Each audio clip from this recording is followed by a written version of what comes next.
시편 127편 1절에서 5절까지의 말씀과 시편 128편 1절에서 6절까지의 말씀 우리 한꺼번에 다 같이 합독하도록 하겠습니다.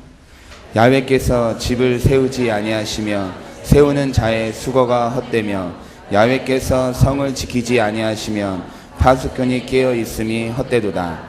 너희가 일찍이 일어나고 늦게 누우며 수고의 떡을 먹음이 헛되도다. 그러므로 야훼께서 그의 사랑하는 자의 잠을 주시는도다. 보라, 자식들은 야훼의 기업이요 태의 열매는 그의 상금이로다. 젊은 자의 자식은 장사의 수중의 화살 같으니 이것이 그의 화살통에 가득한 자는 복되도다. 그들의 성문에서 그들의 원수와 담판할 때 수치를 당하지 아니하리로다. 야훼를 경외하며 그의 길을 걷는 자마다 복이 있도다. 내가 내 손이 수고한 대로 먹을 것이라. 내가 복되고 형통하리로다. 내 집 안방에 있는 내 아내는 결실한 포도나무 같으며 내 식탁에 둘지 않는 자식들은 어린 감람나무 같으리로다.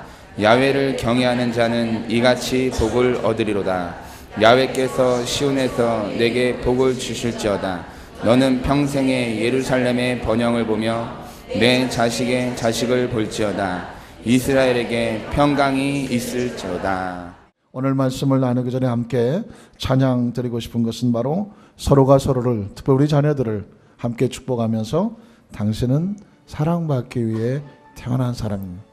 한번 따라하실까요? 당신은 사랑받기 위해 태어난 사람입니다. 우리 옆에 분 조금 어색할 수 있겠지만 손 한번 꼭 잡아주시면서 당신은 하나님 안에서 사랑받기 위해 태어난 사람입니다.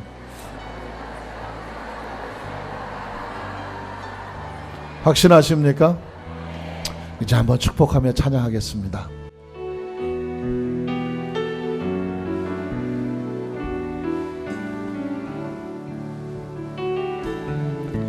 당신은 사랑받기 위해 태어나 여러분 마음껏 축복해 주셔야 됩니다. 당신의 삶 속에서 그 사랑받고 있지요. 당신은 사랑받기 위해 태어난 사람. 당신의 삶 속에서 그 사랑받고 있지요. 옆에 손 한번 잡을까요? 태초부터 시작된 하나님의 사랑은 우리의 만남을 통해 열매를 맺고 당신이 세상에 존재함으로 인해 우리에게 얼마나 큰 기쁨이 되는지 축복하십시오. 당신은 사랑받기 위해 태어난 사람. 지금도 그 사랑 받고 있자며. 당신은 사랑받기 위해 태어난 사람. 지금도 그 사랑. 다시 한번 후렴으로 당신은 사랑받기 위해. 당신은 사랑받기 위해 태어난 사람. 지금도 그 사랑 받고 있지 않네. 당신은 사랑받기 위해 태어난 사람. 지금도 그 사랑 받고 있지요. 여러분 자신을 한번 축복하세요. 나는 사랑받기 위해 태어난 사람입니다. 아주 중요한 고백입니다. 여러분, 이제까지 아무리 힘들고 어렵고 누구에게 말 못할 고통과 아픔에 지나간 상처와 과거의 아픈 기억이 있다고 할지라도 이 시간 이 말씀 앞에, 이 찬양 앞에 다 내려놓으시고 나는 원래 하나님으로부터 이 땅에 사랑받기 위해 태어난 사람이다. 믿으십니까? 여러분 서로를 그렇게 간절히 축복해서 사랑받아 마땅하고 축복받아 마땅하고, 그래서 지나간 과거의 어떤 아픔과 상처가 내 앞길을 가로막지 못하도록 사랑하고 기뻐하고 감사하는 마음으로, 그런 눈빛으로, 그런 얼굴로, 그런 삶의 방향으로 멋지고 아름답게 출발하시기를 주님의 이름으로 축복합니다. 놀라운 것은 이 찬양에는 답가가 있다는 것입니다. 이 찬양을 그렇게 고백을 하니까 이런 찬양이 있습니다. 기억하실까요? 감사해요. 깨닫지 못했었는데 내가 무슨 사랑받을 사람이야? 난 내 운명을 저주하고 때로는 우리 가족의 아픔과 상처조차도 나는 지긋지긋한데 왜 난 이런 가정에 태어났을까? 나는 왜 지나간 과거가 이렇게 아프고 힘들었을까? 나는 왜 되는 일이 없었을까? 나는 왜 이렇게 힘들고 어려운 사람들을 만나서 그런 고생을 하게 했을까? 지금도 참 나는 내 삶이 힘들고 어렵다. 그러나 오늘 하나님께서 성령으로 통하여 찬양 가운데 그럼에도 불구하고 당신은 사랑받기 위해 태어난 사람이다. 이건 하나님의 성령께서 우리에게 주시는 축복의 말씀인 줄로 믿습니다. 우리는 이렇게 고백해야 되겠죠. 감사해요. 내가 깨닫지 못했었는데 내가 얼마나 소중한 존재라는 걸 태초부터 지금까지 하나님은 단 한순간도 날 외면하지 아니하고 날 사랑하고 있었다는 것 같이 한번 고백하겠습니다.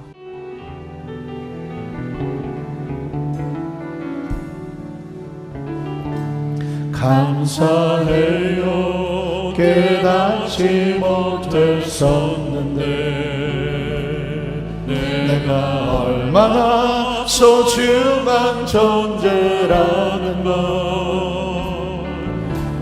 태초부터 지금까지 하나님의 사랑을 항상 날 향하고 있었다는 걸 고마워요. 그 사랑을 가르쳐준 당신께, 주께서 허락하신 당신께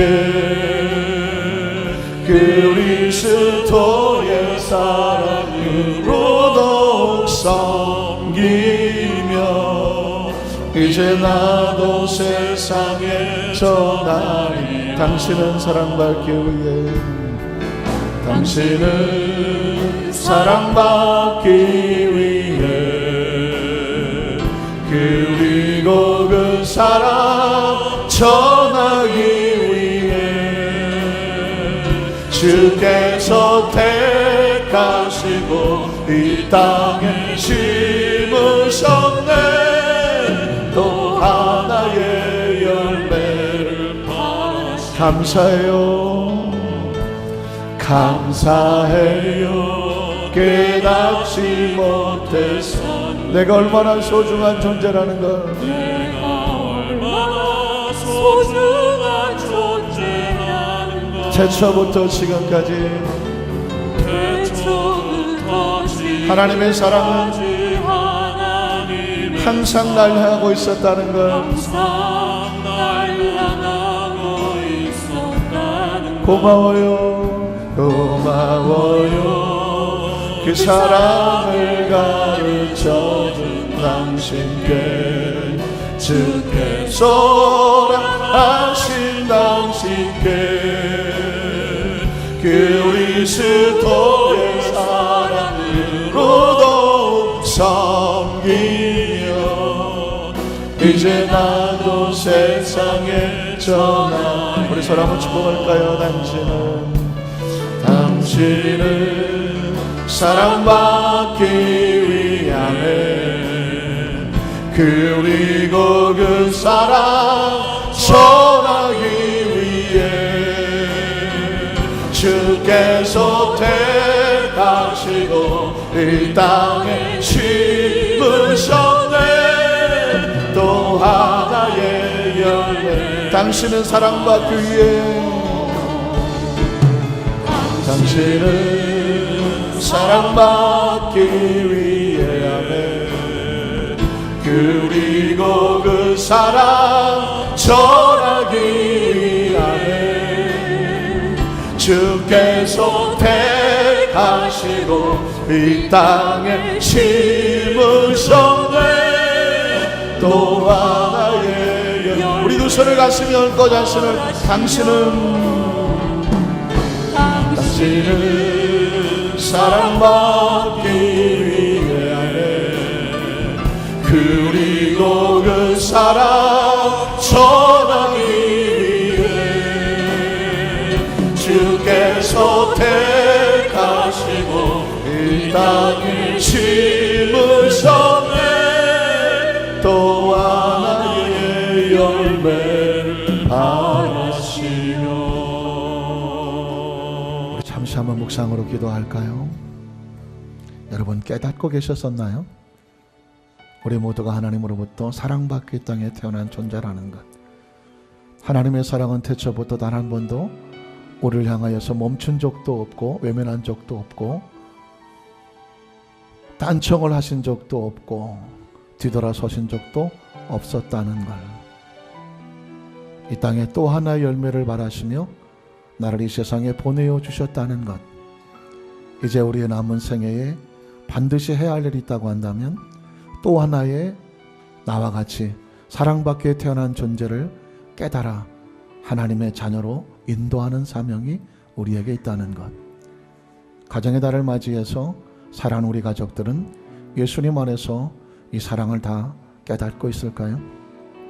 우리의 자녀들이 아주 좋은 대학과 좋은 직장을 가지고 행복하게 사는 것이 중요한 것만큼 정말 이 사랑을 깨닫고 우리 자녀들이 살고 있을까요? 말씀을 듣기 전에 하나님, 우리의 자신 속에, 우리의 가정 속에, 이 땅의 모든 가정 속에, 우리 강동교회 우리 모든 가족들 가운데 이 어마어마한 사랑이 항상 충만하여 부족함이 없게 하여 주시옵소서. 또 하나의 열매를 이 교회와 우리 모두를 통하여 이루게 하시고 다음 세대 우리의 자녀를 통하여서도 이루어지게 하여 주시옵소서. 오늘 주 여러분 세 번 부르고 간절히 한번 통성으로 우리의 심령을 쏟아서 간절하게 절박한 마음으로 기도하고 말씀을 듣도록 하겠습니다. 주여 주여 주여. 할렐루야.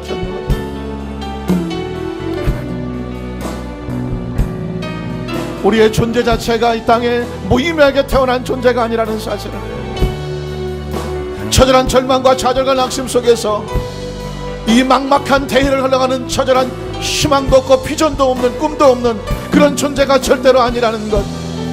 이 땅에 내가 원하는 것과 내가 추구하는 것을 살다가 스스로 절망하고 무너지는 존재가 아니라는 것. 서로 싸우고 다투며 좌절하고 낙심하며 나의 고집과 아집을 이루기 위해서 몸부림치는 동물적인 삶이 아니라는 것.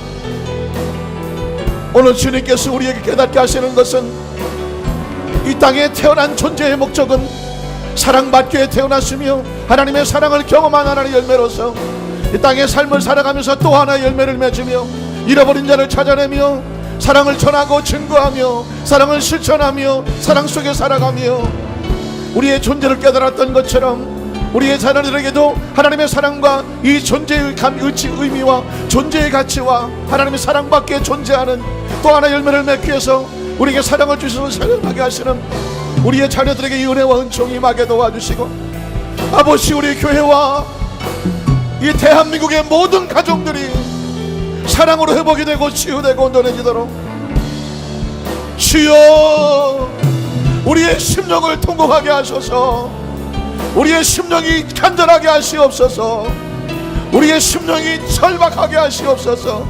정말 간절한 기도의 영이 우리 교회에 임하게 하시옵소서. 하나님, 우리 장로님들에게 강력한 성령의 본을 주셔서 기도의 영이 넘치게 하시옵소서. 우리 안수집사님들에게 성령의 불이 넘쳐나게 하셔서 기도 외에 다른 어떤 것에 마음 빼앗기지 않도록 성령으로 무장을 시켜주시고, 우리 권사님들에게 기도의 불을 붙여주시고, 지역장 구역장들에게 세계 최고의 불에 기도하는 세계 최대의 기도의 용사들 되도록 우리 지역장과 구역장들에게 능력의 불을 더하여 주시고, 우리 성도들에게 하나님 기도의 불을 붙여주셔서 하나님 기도 외에 이런 누가 다가지 않는다고 말씀했사오니 강력한 역사와 은총이 임하게 하시고, 우리 교회 학교에 우리 모든 교사 선생님들에게 기도의 능력을 주셔서 기도의 능력을 주셔서 우리 사랑하는 교회 학교 친구들을 기도를 무장을 시켜주게 하여 주셔서 사랑과 용서로 무장시게 하여 주셔서 아버지, 대한민국의 다음 세대에 희망이 있는 것은 기도하기 때문입니다. 사랑과 용서가 있기 때문입니다. 또 하나의 열매를 맺기 위해서 저들이 할 수 있는 최선을 다하기 때문입니다. 하나님이여, 이 땅의 가정들을 회복을 시켜주시옵소서. 이 땅의 하나님의 사람들을 회복을 시켜주시옵소서. 이 땅의 하나님의 교회들을 회복을 시켜주시옵소서. 얼마나 아픕니까? 얼마나 힘들어합니까? 얼마나 하나님의 공동체가 하나님 서로 아버지 눈물 흘리고 있습니까? 주여, 이 땅의 교회들을 불쌍히 여겨주시옵소서. 하나님의 백성들을 불쌍히 여겨주셔서 하나님의 사람들이 회복이 되게 도와주십시오. 배후 역사나 카리감의 세력들을 멸하여 주시옵소서. 대한민국을 갈라놓고 이 땅의 교회를 갈라놓고 가정들을 갈라놓고 사회를 갈라놓고 우리의 심령식 하나님과 단절시키는 원수마귀 세력들 예수 이름으로 멸하여 주셔서 하나님이여, 강력 하나님의 역사와 은총이 우리 가운데 임하게 하시옵소서. 깨달아 날마다 감사하게 하시옵소서. 날마다 나의 존재의 목적을 깨닫게 하시옵소서. 날마다 감사하며 잃어버린 영혼을 찾아가며 하나님의 거대한 은혜 속에 사랑이 부족함이 없도록 주여, 오늘 지혜로 사랑으로 우리를 감싸 주시옵소서. 주여, 예수의 보혈이 대한민국에 이 땅에 넘쳐나게 도와주시고 예수의 보혈이 이 땅의 모든 교회에 채워주시고 대한민국과 감동해 하소서. 감사해요. 깨닫지 못했었는데 내가 얼마나 소중한 존재라는 걸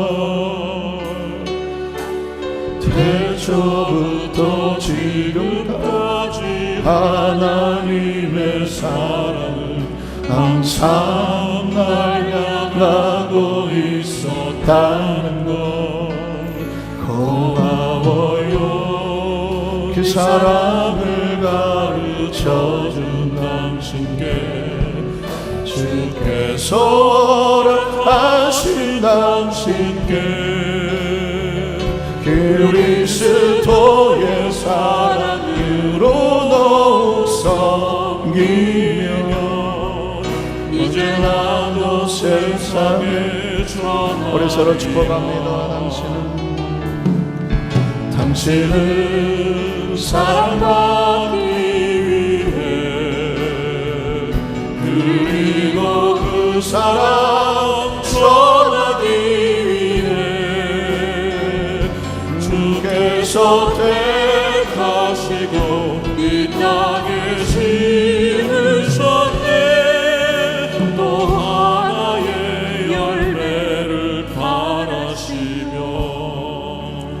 전능하신 하나님, 이제 우리의 마음의 자화상 속에는 사랑받기 위해 태어난 존재, 그것을 깨달아 이 거룩한 사랑을 다시는 잃어버리지 않을 존재, 그 사랑에 차고 넘쳐서 잃어버린 한 영혼을, 그 사랑을 찾지 못한 영혼들을 불쌍히 여기며 그렇지 복음을 목숨 걸고 헌신하며 충성하며 그렇지 복음을 증거하며 잃어버린 또 한 영혼을 찾아 나를 찾아내던 하늘의 기쁨처럼 또 하나의 열매를 맺어서 하나님을 기쁘시게 하는 축복의 통로들 되게 하여 주시옵소서.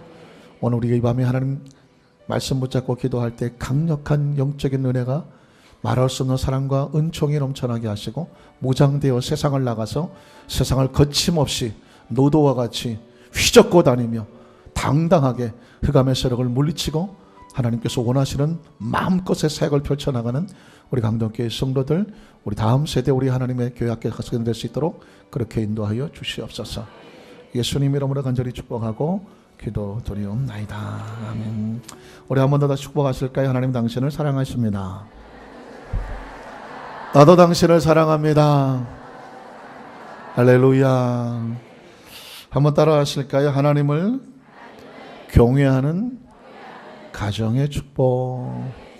오늘 특별히 교회학교 연합 헌신 예배를 맞이해서 하나님을 경외하는 가정이 주시는 축복에 대해서 함께 말씀을 나누기를 원합니다. 어쩔 수 없이 우리 사회 속에, 우리 나라 속에 아파하는 이 세월호 침몰에 인한 이 아픔은 온 국민이 애도하고 빨리 이곳에서 일어나기를 간절히 기도하는 심령 속에 있습니다. 그런데 여러분, 이 세월호 침몰로 인하여서 나라 전체가 사실 나라 전체가 마치 침몰한 것처럼 많이 힘들고 어려운 고비 속에 있는데, 정작 우리가 좀 더 관심을 가져야 될 것은 뭐냐면 가정이죠. 가정. 대한민국의 많은 가정들도 사실은 침몰하고 있습니다. 사실은 오늘 아침 신문을 보면서 참 이거 안 울라 그래도 자꾸 눈물이 나는 또 스토리들이 자꾸 나오는데, 여러분 한번 보셨겠지만 제주도로 이사를 가려고 했던, 기억하시죠? 엄마 아빠 6살짜리 아들 5살짜리 딸이 있는데, 이 한 가족이 그만 모두 그 배에 타고 있다가 위기를 만났잖아요. 그래서 가장 나이 어린 5살짜리 막내 딸을 갖다가 오빠의 구명조끼를 벗겨서 입히고 먼저 살려보냈단 말이죠. 그리고 나머지 3가족은 모두 안타깝지만 목숨을 잃었죠. 어머니의 시신은 찾았다고 해요. 엄마의 시신은. 그런데 그 아빠와 6살짜리 자기 구명조끼를 의연히 벗어주었던 1살 많은 오빠는 아직 시신을 못 찾았습니다. 문제는 5살짜리 아이가 지금도 엄마, 아빠, 오빠가 죽었다는 사실을 모른다는 것입니다. 왜냐하면 큰아빠가 그 아이를 돌보고 있는데, 조카니까 말을 할 수가 없는 거예요. 엄마, 아빠, 오빠 어디 있냐고 말하는데 죽었다는 말을 할 수가 없는 거예요. 그래서 어떻게 말하냐면 그냥 이렇게 저렇게 막 돌려서 이해시키려고 애를 쓰고 있지만 차마 죽었다는 말을 못하니까 이 아이는 어떻게 오해를 하냐면, 어쩌면 엄마 아빠하고 오빠가 나만 남겨두고 자기들까지만 이사를 갔느냐, 자기들끼리 이사를 가고 나를 버려둘 수가 있느냐. 지금 이 아이는 지금 자기가 버려진 줄 알고 있어요. 사실은 자기를 살리기 위해서 나머지 3 아까운 목숨을 기꺼이 내려놓은 것인데, 이 아이는 지금 자세한 내용을 아직 이해하기도 어렵고 또 그가 받아들일 충격을 어떻게 할 줄 몰라서 지금 이렇게 저렇게 돌려서만 말하고 있는데, 아마도 시신을 다 찾게 되면 어쩔 수 없이 얘기해야 되지 않을까라고 하는 큰아빠의 안타까운 고백이 기록해 있는 것을 보았습니다. 어쨌든 이 아이는 한동안 그 충격 속에서, 버려진 충격 같은 아픔 속에서 고통을 당하는데, 세월호의 침몰은요, 아까운 목숨도 힘들게 했지만 가정도 아프고 힘들게 하는 것을 보게 되고 있습니다. 사실은 가정이라는 것이 얼마나 중요하냐면, 가정이 살아야 사회가 사는 것이고, 가정이 살아야, 가정이 회복이 돼야 나라도 있는 것입니다. 영국의 어떤 유명한 철학자가 로마라고 하는 거대한 나라가 망하게 된 여러 가지 원인들, 사치와 향락과 그리고 부도덕과 여러 가지 많은 것도 로마의 멸망에 대한 원인이 있지만, 그 중에 가장 큰 원인 중에 하나를 무엇을 잡았냐면 로마의 가정이 무너졌다는 것입니다. 도덕이 무너지고 윤리가 무너지고 사치하고 방탕하고 음란하고 타락하니까 결국은 뭐가 무너집니까? 가정이 무너지는 거예요. 부부 사이가 갈라지고 부모 자식이 갈라지고 로마의 가정들이 깨져나가기 시작을 하니까 나라가 무너지는 것은 순식간이더라. 그래서 또 로마의 한 유명한 철학자는 그 무너져가는 로마를 향하여서 이렇게 말했다고 합니다. 애국자들이요. 애국자가 뭐 하는 것입니까? 나라를 위해서 목숨을 어찌적으로 나라를 사랑하는 사람들인데, 그들에게 요구했던 것은 다른 것이 아니었습니다. 애국자들이요, 부디 가정을 지켜주시오. 가정을 지키는 것은 당연한 것인데, 그러나 그 당연한 것이 무엇을 지킨다고요? 나라를 지키는 거였어요. 그래서 그 망해가는 로마를 보면서 로마를 살릴 수 있는 방법은 가정을 살리는 것이기에, 당신들이 애국을 하십니까? 애국자들입니까? 어떤 거대한 것을 요구하지 않습니다. 하나만 해주십시오. 무엇을 해달라고요? 가정만 지켜달라. 가정을 지켜야 사회가 안정이 되는 것이고, 사회가 안정이 돼야 비로소 나라도 올바로 서게 되는 줄로 믿습니다. 그래서 옳은 가정의 날이라고 해서 가정에 대한 얘기를 많이 하고 있지만 정말 처절하고 절박하게 대한민국의 미래는 어디에 달렸느냐? 가정이 사느냐 죽느냐에 달려 있는 것입니다. 그래서 오늘 교회학교 연합 철회기도 하지만 또 5월달도 맞아서 과연 가정에 대해서 성경은 우리에게 어떻게 제시하고 있을까? 아주 단순한 원리로 하나님을 경외하지 않는 가정은 어떻게 되는 것이며 하나님을 경외하는 가정은 어떻게 되느냐? 오늘 본문을 가지고 두 가지 관점에서 함께 말씀을 나누기를 원합니다. 첫 번째는 뭐냐면 하나님을 경외하지 않는 가정은 과연 어떻게 될까요? 그리고 그 나라의 모습은 어떻게 될까요? 너무나 잘 아시는 말씀이지만 운명에 대해서 이렇게 말하고 있습니다. 자, 1절로 한번 2절을 볼까요? 야훼께서 집을 세우지 아니하시면 세우는 자의 수고가 헛되며 야훼께서 성을 지키지 아니하시면 파수꾼의 깨어 있음이 헛되도다. 너희가 일찍 일어나고 늦게 누우며 수고의 떡을 먹음이 어떻도다. 헛되다고 말하고 있습니다. 자, 오늘 1절과 2절 속에서 반복돼서 나오는 단어 하나, 공통된 단어가 3번 나오고 있습니다. 그 말이 뭘까요?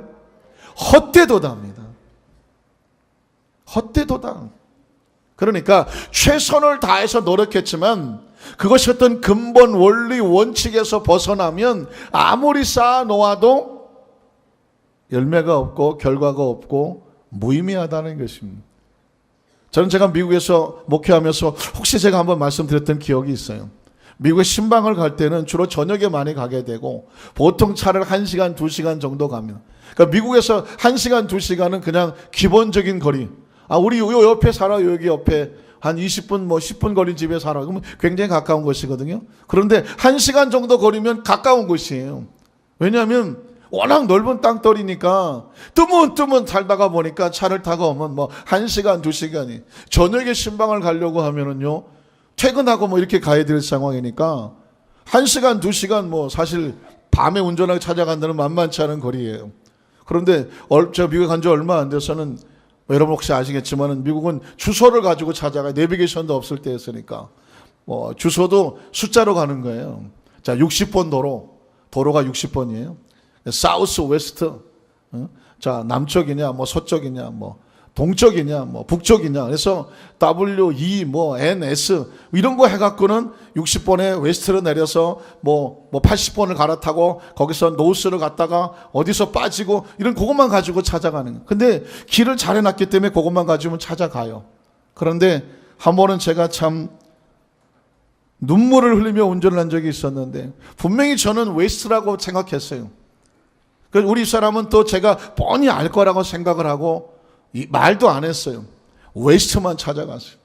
60번 웨스트에 내려서 서쪽으로만 죽으라고 가는 거예요. 1시간 지나면 나와야 되는데 안 나와요. 아직 안 나와. 1시간을 더 갔네. 2시간을 가는데도 우리가 바라는 길이 안 나와요. 우리 사람이 주소 정확히 알고 가는 거냐? 내가 누군데? 그걸 내가 못 받겠느냐? 웨스트 맞잖아, 웨스트.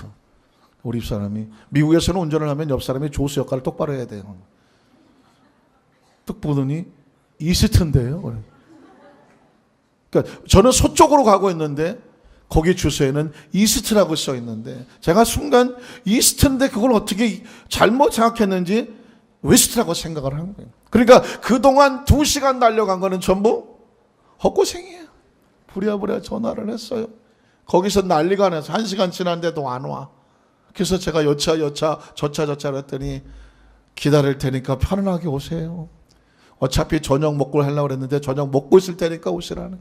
그래서 거꾸로 그냥 집으로 가시라고 했으면 갔을 텐데 오시라고 하는 바람에 거꾸로 다시 내려서 올라가고 2시간 가서 다시 1시간 3시간을 갔죠. 거의 11시 다 돼서 들어가. 눈물 나는 것은 그래도 반가에 맞아 주더라. 정말 서로 눈물 나서 얼싸안지는 않았지만 얼마나 3시간 만에 찾았으니 제가 얼마나 반갑겠어요. 그때부터는 여러분 운전할 때마다 반드시 이스트냐 웨스트냐 확실하게 몇 번이나 안 되면 포스트잇에 써갖고 운전대에다 붙여놓고 가면서도 확인해요. 왜요? 정확한 주소에 의해서 디렉션이라고 말하는데 그 방향에 의해서 정하지 않으면 지가 아무리 좋은 차에다가 아무리 뭐 신나게 달려도 말짱 좋아하십니까? 여러분 말짱 한마디로 말해서 성경은 그것을 헛되다고 말하는 거예요.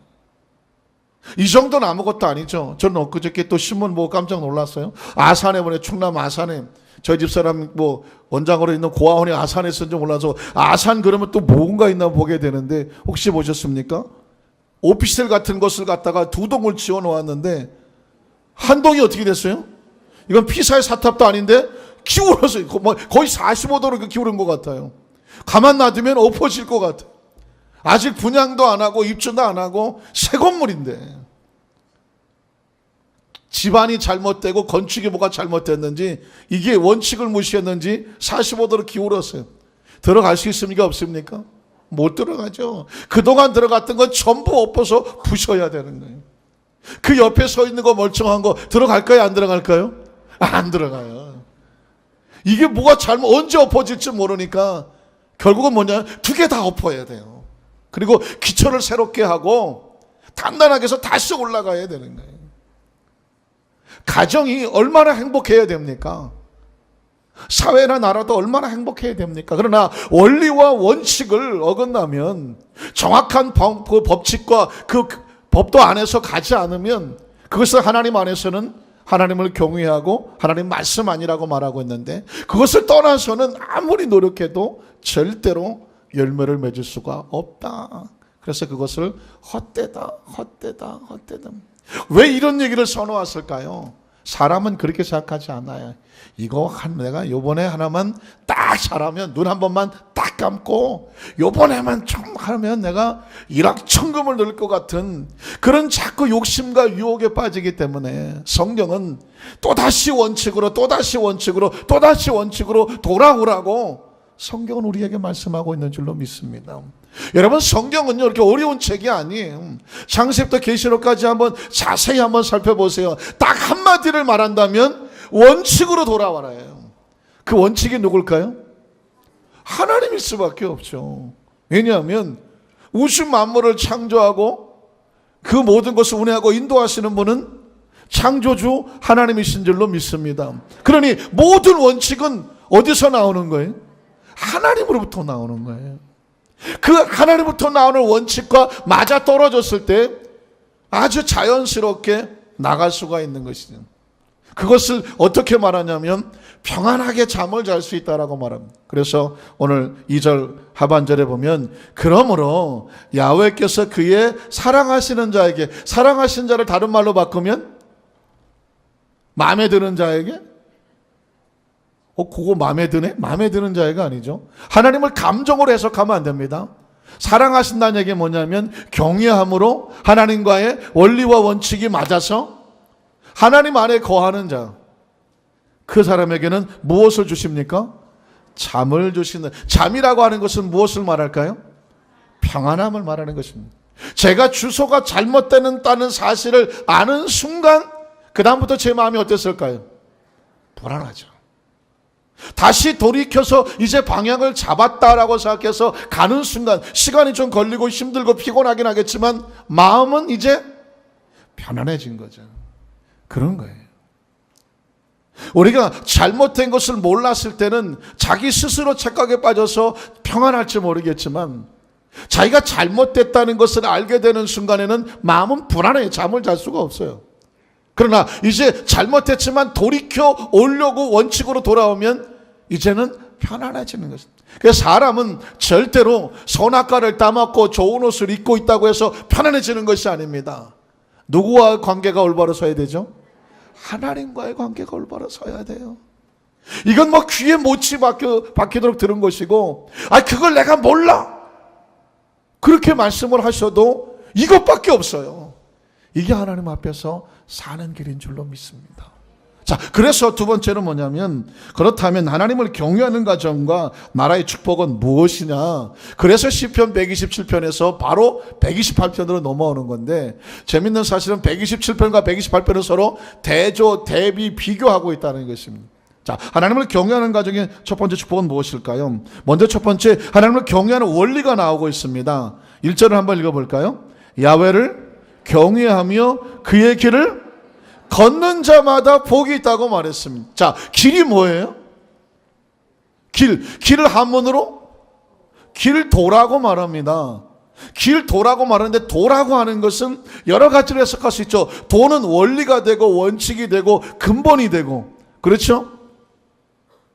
아까 제가 말씀을 드렸던 하나님 안에 속에서 우리가 삶을 살아가는 삶의 방향을 뭐라고 말하냐면 도라고 말하고 길이라고 말하는 것입니다. 가만히 생각해 보면 인생의 삶의 모든 영역과 모든 환경 속에는 뭐가 있을까요? 도가 있어요. 길이 있습니다. 자, 우리가 알든 모르든 뭐 도로상에는 도로교통법이라는 거 있지 않습니까? 우리가 운전할 때는 막 그냥 내가 가고 싶은 대로 갑니까? 아니면 교통법에 의해서 움직입니까? 교통법에 대해서 움직이는 거예요. 이 법이라고 하는 것은 우리를 귀찮게 합니까? 아니면 안전하게 합니까? 귀찮으신 분 손으로, 귀찮으신 분. 없죠. 왜? 도로교통법은 서로가 서로에게 그 법규를 지킴으로 인해서 서로 안전한 거예요. 사고가 어디서 납니까? 그 법을 누군가 어기면서 빵 하고 사고가 날 때 다른 사람까지 피해를 줄 수 있게 되는 것입니다. 여러분, 우리가 이 도로교통법은 알겠는데 이번에도 보면 알겠지만 그 망망한 대해도 배가 가는 뭐가 있더라? 회로가 있어요. 배가 다니는 길이 있더라고. 그래서 이번에 보니까 뭐 그 가는 회로의 길을 갖다가 뭐 준수했느냐 아니면 잘못 갔느냐 뭐 이런저런 공방이 되는 것이 뭐냐면 배도 다녀야 될 길이 있더라고요. 우리가 볼 때는 그 넓은 바다에 배가 다니는 길이 보이겠어요?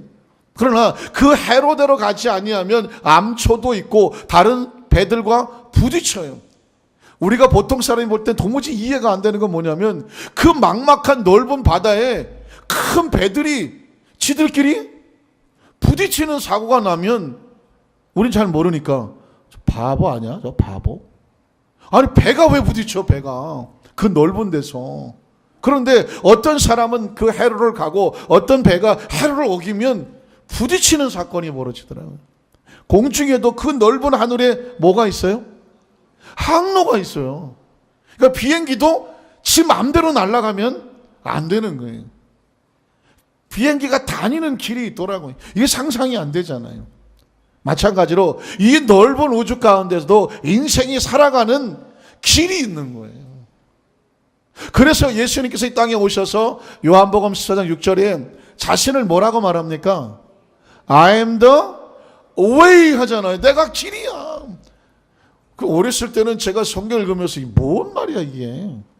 왜 예수님은 자신을 좀 멋있게 표현하지 않고 나 슈퍼맨 막 이렇게 멋있게 표현하지 않냐고. 내가 길이야, 진리야, 생명이야. 진리와 생명은 알겠어요. 진리와 생명은 알겠더라고. 멋있는 말이잖아요. 근데 길은 어렸을 때 못 알아듣겠던. 왜 예수님이 길이라고 말할까? 그 길거리 길하고 예수는 무슨 관련이 있을까? 그러나 인생을 살다가 보니까 삶을 살아가는 삶의 도리라는 것이 있는데 그걸 다른 말로 바꾸면 길이에요. 그러니까 예수님이 이 땅에 오셔서 우리에게 하나님의 자녀답게 하나님의 원칙과 경외하며 삶을 살아가는 무엇을 알려주러 오셨습니까? 길을 알려주신 것입니다. 그래서 구약 성경에는 계명과 율례와 법도라고 말하지 않습니다. 한마디로 말하면 요약한 것이 십계명이에요. 그러니까 십계명이 왜 필요하느냐? 인생의 삶을 살아가면서 하나님을 사랑하고 이웃을 사랑하고 자신을 지킬 수 있는 10가지 계명을 뭐라고 말한다? 십계명이라고 말해요. 그러니까 십계명은요 거추장스러운 거예요? 아니면 나를 지키는 걸까요? 나를 지키는 거예요. 예수님은 오셔서 8가지 복을 말씀하셨습니다. 그게 팔복이죠. 관심 별로 없으시죠? 팔복? 관심 있으신가요? 팔복은 예수님께서 이 땅에 오셔서 십계명만큼이나 중요하게 이 땅에서 천국을 누릴 수 있는, 십계명은 외형적인 삶의 모습이라고 한다면, 신앙의 모습이라면 팔복은 이 땅에서 천국을 누릴 수 있는 마음의 평안과 천국을 누릴 수 있는 주님이 가르쳐주는 원리와 원칙이에요. 심령이 가난하다는 얘기는 내 마음을 비운다. 애통한다는 이야기는 자기 자신을 좀 더 의에 줄이고 목이 마르게 하는 것이, 온유하기를 원하는 것은 그 사람한테 땅을 차지하게 하는 거예요. 싸워서 싸나오면 이 땅을 차지하는 것이 아니라 하나님 나라의 법칙은 온유한 자에게 가게 되는 것이다. 의에 줄이고 목이 마르면 의인은 하나님이 채워주고 배부르게 하시더라. 긍휼히 여기는 자가 하늘로부터 긍휼히 여기요. 긍휼히 여기는 것은 손해보는 것 같잖아요. 아유, 그냥 내가 팍 해버리는 게 좋지, 불쌍히 여겨서 됩니까? 그러나 하늘이 있어요. 하늘. 제가 최근에 이런 표현을 썼어요. 한번 따라 하실까요? 다행히도 아직까지는 하나님이 살아계신다. 믿으십니까? 무슨 말인지 알겠습니까?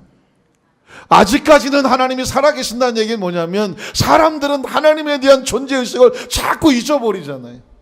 크리스찬들도요, 어떤 자기의 감정과 생각에 어떤 것이, 마음에 어떤 거 사로잡히게 되면 하나님의 임재를 잃어버려요. 하나님은 살아계십니다. 저는 제일 이해가 안 되는 말이 이 말이었습니다. 하나님이 언제 뭐 죽은 적 있나? 왜 하나님은 살아계신다고 말하지? 이게 제가 여러분이 그런 말씀 드렸죠. 누군가 여러분과 저에게 살아계신 목사님, 어떻게 들리세요? 옆에 분에게 아이고 살아계신 장로님, 살아계신 권사님, 살아계신 성도님, 집사님 해보세요. 나 멀쩡히 살아있는데 나한테 왜 살아계신 목사님 그러면 어감이 어떨까요? 내가 한테 죽었었나? 그럴 거 아니에요. 보통 그냥 살아있는 것들에 대해서는 살아있다는 말을 안 써요. 원래 그냥 살아있어요. 근데 왜 우리는 살아계신 주, 살아계신 하나님 아버지, 왜 그런 표현을 쓸까? 여러 가지 해석이 있을 수 있겠지만, 영원히 산다는 것이요, 과거, 현재, 미래 속에 영원히 존재하는 그 존재적인 의미에서 살아계신 하나님이라는 의미도 있겠지만, 자꾸 하나님을 사람들이 잊어버려. 돌아가신 줄 안다니까. 하나님의 살아계심을 믿는다고 한다면 우리가 우리의 삶의 행동이, 언어가, 눈빛과 우리의 삶의 방향과 가치가 그렇게 하나님 면전 앞에서 함부로 할 수 있을까요? 그건 아니잖아요. 한번 따라 하실까요? 코람데오. 코람데오라는 건 뭐냐면 하나님 면전이라는 거예요. 하나님의 얼굴 앞에서. 한번 따라 하실까요? 하나님의 얼굴 앞에서. 얼마나 무서운 말인지 모릅니다. 우리는 하나님의 얼굴 앞에서 살아가는 그런 모습이기 때문에 두렵고 떨리는 거예요. 그런 의식을 가지고 살아야 경외함도 나오고 원리와 원칙을 반드시 지켜야 되겠구나라고 스스로 벌벌 떨면서 돌아 나올 수 있도록 되는 줄로 믿습니다. 그래서 성경에 말씀하시기를 하나님을 경외하는 것 축복의 원리인데, 바로 우리의 삶의 길은 무엇이냐? 예수 그리스도께서 가르쳐 주신 팔복 중에 긍휼히 여긴 자가 긍휼히 받고, 마음이 청결히 하나님을 봐요. 하나님이 살아계시면 보여주십시오. 왜 안 보여요? 마음이 청결하지 않아서. 화평케 하는 자가 하나님의 아들이에요. 예수님을 구주로 믿으시면 아멘 하시기 바랍니다. 그렇다면 화평케 하는 자가 하나님의 아들이에요. 믿으십니까? 예수 믿었어 나, 그러나 밤낮 없이 화평과 상관없이 한다고 한다면, 나는 하나님의 아들이라고 그럴지 모르지만 하나님 보시기에 쟤 좀 그래, 그러실지도 몰라요. 좀 어려운 말이고 힘든 말이지만 우리는 어디를 가더라도 트러블 메이커가 아니라 피스 메이커가 돼야 돼요. 가는 곳곳마다 화평을 만드는. 그래서 성 프란치스카가 그런 기도를 했죠. 한번 따라 하실까요? 주여, 나를 평화의 도구로 사용하여 주십시오. 써 주소서. 오늘 저와 여러분이 안고 사는 것마다 평화의 도구가 됐으면 좋겠습니다. 정말 좋겠습니다. 어느덧 인생을 좀 살면 20대, 30대, 40대는 눈에 보이는 많은 것들로부터 업적을 이루고 싶어 하잖아요. 저는 나는 뭐 나이를 많이 먹지 않았다고 생각하지만 인생을 이만큼 살아가면서 보면서 정말 필요한 기도 제목은 뭐냐면, 하나님 이제는 어디를 가더라도 화평케 만드는 자가 되게 도와주시옵소서. 그 사람에게 하나님이 이렇게 말씀합니다. 네가 내 자녀구나. 그리고 할 수 있으면 의를 위해서 핍박을 받으십시오. 내 어떤 욕심을 해서 핍박을 받는 것이 아니라 하나님의 의를 위해서 핍박을 받는, 우리 사랑하는 성도 되시기를 주님의 이름으로 축원합니다. 오늘 그런 가정, 이게 이제 하나님을 경외하는 가정에 주시는 세 가지 축복인데, 제가 간단하게 첫 번째는 가장들이 받아야 될 축복이 뭐냐면, 한번 따라 하실까요? 내가 내 손이 수고한 대로 먹을 것이라, 내가 복되고 형통하리로다. 자, 보십시오. 2절 말씀은 아까 시편 127편에 있는 1절과 2절의 말씀에 서로 정반대되는 것입니다. 하나님이 세워지지 아니하시니까 아무리 수고해도 뭐하도다? 헛되도다. 그러나 하나님을 경외하는 가정의 가장들에게는 내가 수고한 것을 헛된 것이 아니라 어떻게 할 수 있도록? 먹을 수 있도록, 그리고 내가 복되고 형통하게 만들어주는, 저는 오늘 순방 우리 강동교회의 모든 가정의 가장들이 사업과 직장에서 그 땀 흘려 수고했는데 헛되어 다 빠져나가는 것이 아니라 그 아름다운 열매를 먹을 수 있고 그 삶 속에 복되고 형통하시기를 주님의 이름으로 축원합니다. 저는 이 말씀을 묵상할 때마다 한 지역자님이 생각이 나요. 오래전에 그분은 뭐 여성 지역자님이긴 하지만 그분이 사업을 하시겠다고 찾아와서, 목사님 난 이제 지역장 안 해요. 왜 그러냐 했더니, 내가 친구가 하나 이번 사업만 착 하면 떼돈을 벌 수 있다고 하는데 내가 돈 많이 벌어서 그 다음에 지역장 할게요. 아, 이거 아닌 것 같은데 떼돈을 벌 수 있다고 하니까 혹시나 진짜인가 싶어서 그 속으면 안 되나, 틀림없다고 걱정하지 마시고.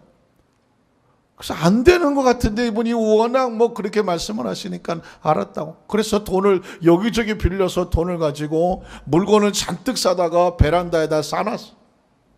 알고 보니까 그게 다단계였어요. 친구가 너 이것만 해서 몇 천만 원치 사면 너 몇 억이 들어온다고 말하니까, 그 당시 다단계가 처음 시작할 때였어요. 그래서 그냥 남편도 모르게 그냥 베란다에 쌓아놓고, 이건 뭐냐 그러니까 친구네 이사 가려고 해놓은 짐 잠깐 맡겨놓은 거라고.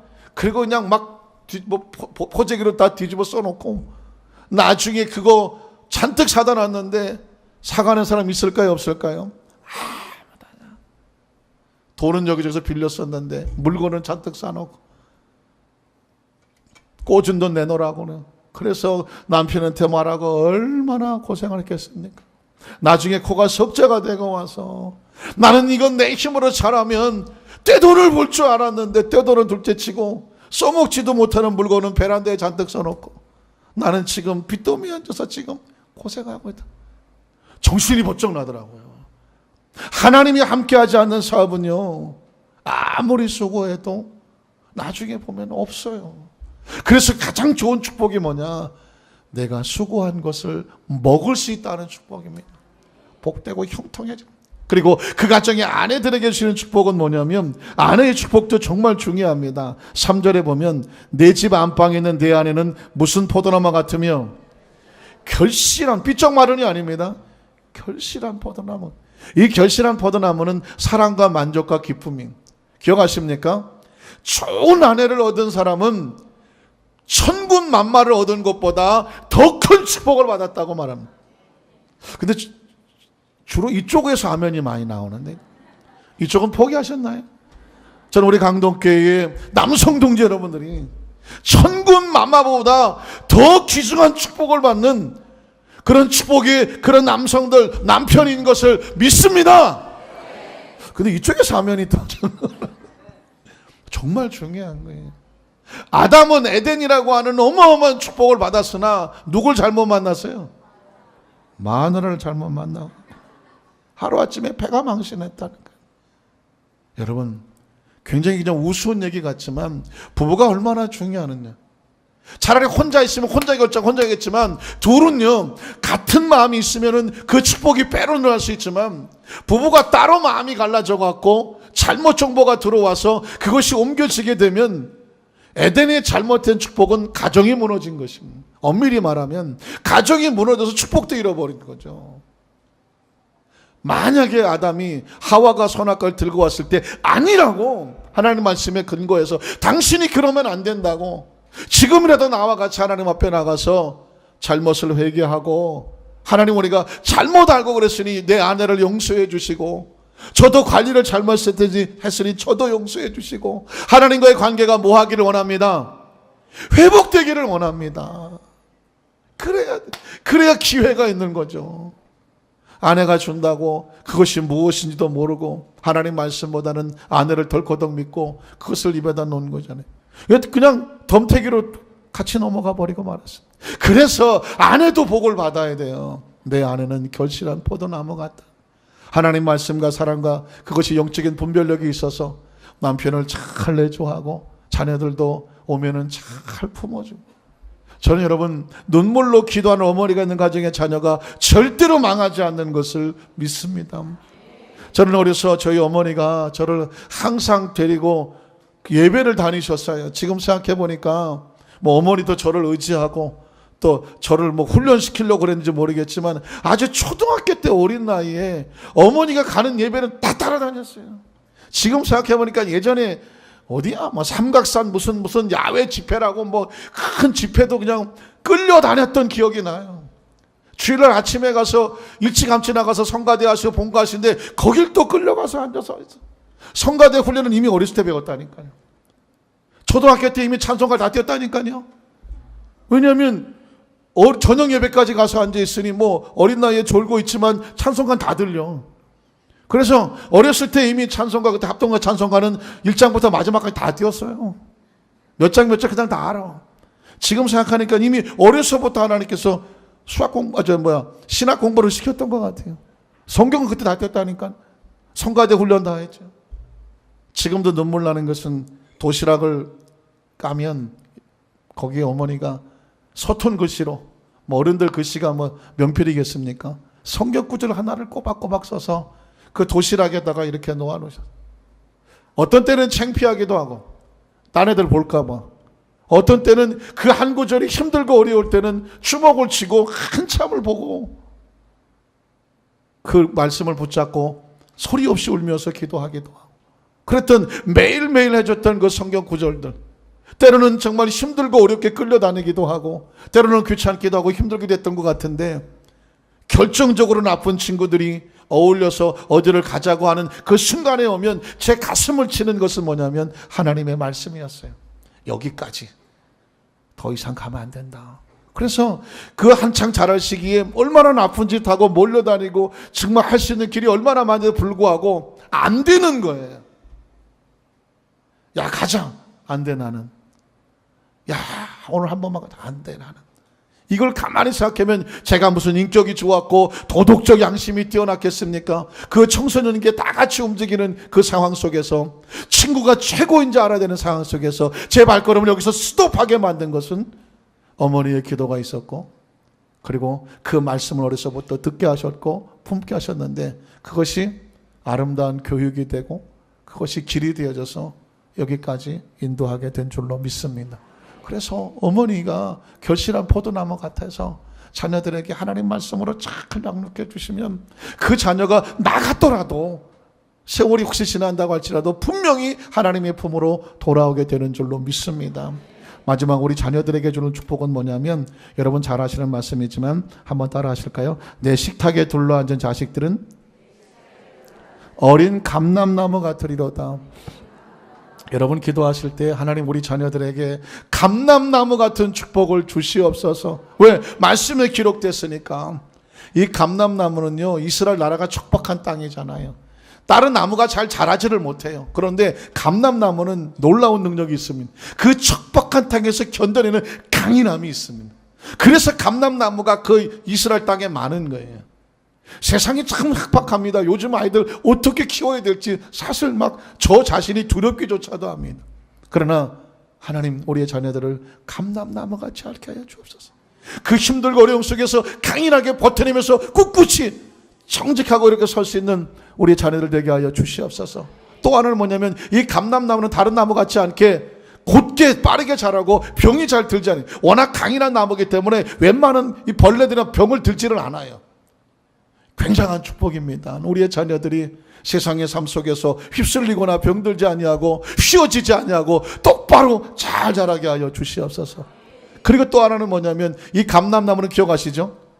하나님의 성막에서 24시간 등불을 피어오르게 하셨던 그 불을 밝히는 기름이 무슨 기름이다? 감람류거든. 그러니까 감람나무 같다는 얘기는 뭐냐면 하나님 앞에서 귀하게 쓰임받는 자녀.